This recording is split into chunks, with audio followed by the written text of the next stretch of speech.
Hi friends, చూడండి egg biryani తయారు చేస్తున్నా పిల్లల కోసం. ఫస్ట్ కొద్దిగా ఆయిల్, కొద్దిగా నెయ్యి వేసా. అవి వేడెక్కిన తర్వాత గింజలు, బిర్యానీ మసాలాలు, ఎర్రగడ్డలు, పచ్చిమిరపకాయలు, పచ్చికరివేపాకు అన్నీ వేసా. మగ్గుతున్నాయి. చూడండి, అది బాగా ఎర్రగా వేగిన తర్వాత మనం ఇప్పుడు టమోటాకాయలు,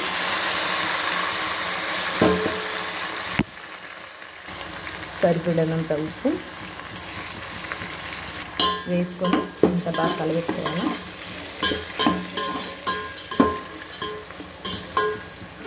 టమోటాలు కొద్దిగా మగ్గిన తర్వాత కొద్దిగా పసుపు,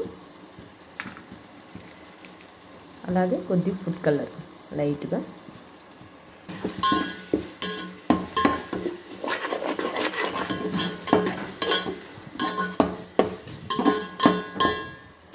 చూడండి అవి బాగా మగ్గిన తర్వాత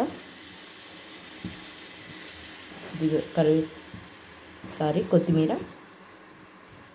అల్లం వెల్లుల్లి పేస్టు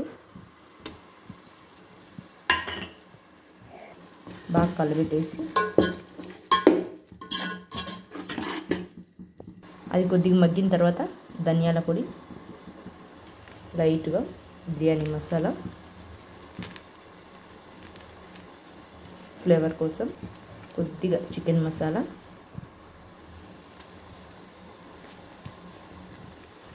కారపొడి ఏం వేయడం లేదు, పచ్చిమిరపకాయలు వేసాం కదా, మళ్ళీ కారం ఎక్కువైతే పిల్లలకి తెలియని చెప్పి మీకు నచ్చితే కొద్దిగా కారపొడి యాడ్ చేసుకోండి, స్పైసీగా వస్తుంది.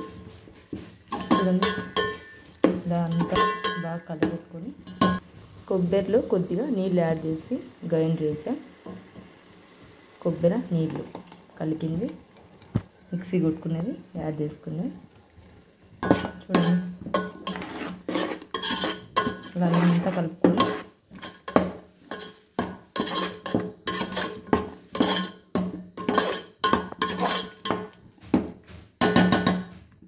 ఇలా బాగా అంతా కలుపుకున్న తర్వాత కొద్దిసేపు మూత పెట్టుకోవాలా. చూడండి ఇప్పుడు కొద్దిగా పెరుగు యాడ్ చేస్తున్నా. ఇలా అంతా కలబెట్టేసుకొని ఎంత బాగా వచ్చేసిందో మసాలా.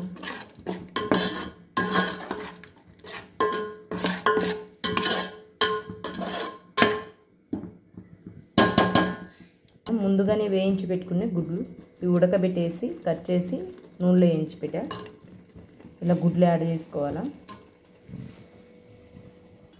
మనము ఎగ్ దమ్ బిర్యానీ లాగా చేస్తున్నాం కదా, ఇది రైసు ఇలా ఉడకాల. ఉడికిన తర్వాత మనం గంజిలాగైనా ఉంచుకోవచ్చు, ఇలా తీసి దాంతో యాడ్ చేసుకోవచ్చు.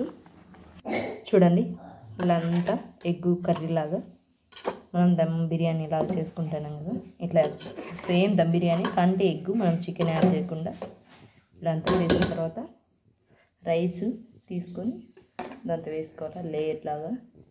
చూడండి ఇలా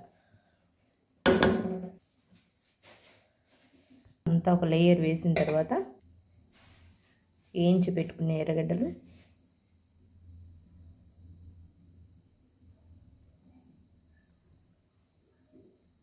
కొద్దిగా కొత్తిమీర, అలాగే కొద్దిగా నెయ్యి, కొద్దిగా పచ్చికరివేపాకు.